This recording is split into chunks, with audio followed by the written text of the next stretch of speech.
নমস্কার বন্ধুরা, সকালের এই মেঘে ঢাকা আকাশের শুভেচ্ছা নিও। তো আজ সকালবেলা চলে এসেছি ছাদে।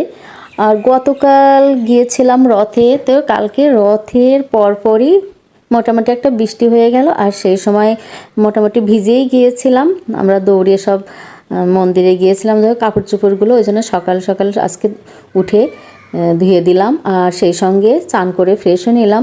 আর যেহেতু আজকে একাদশী, একদম সকালবেলায় কাপড় চোপড়গুলো ধুয়ে ফ্রেশ হয়ে তারপর পুজোর জন্য কিছু ফুল তুলে নিলাম গাছের থেকে। আর নিজের গাছ থেকে ফুল তোলার আনন্দটা কিন্তু আরও বেশি আনন্দের যদি সেটা ঠাকুরকে নিবেদন করা হয়। তো চলে এলাম পূজার ঘরে। তো আজকে পূজাটা সেরে নিচ্ছি। পূজাটা সেরে আমি একটু ফল প্রসাদ মুখে নিয়ে তারপরে চলে এলাম ছাদে। এদিকে আবার প্রচণ্ড মেঘ করেছে, বৃষ্টি চলে আসবে। আর এত পরিমাণে আজকে বাতাস, কাপড় চোপড় শুকিয়েও গিয়েছে, একটু একটু ভেজা আছে, তবে আমি তুলে নিলাম। আর আমার এই ঘাস ফুলের গাছগুলো যে কী ভালোই লাগে, ওদের কাছে না আসলে আমার ভালোই লাগে না। এই বিশেষ করে এই ম্যাজেন্টি কালারের ফুলটা আমার খুবই ভালো লাগে।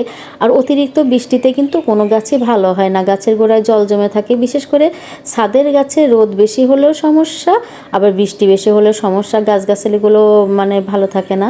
আর এদিকে আমার দেখো এই পাখির আস্তানা, এখানে ওদের জন্য বাসা বানানো আছে। এদিকে কাপড় চোপড়গুলো তুলে নিলাম, কারণ প্রচণ্ড মেঘ করেছে। আর এই জায়গাটা আমার খুবই পছন্দের একটা জায়গা।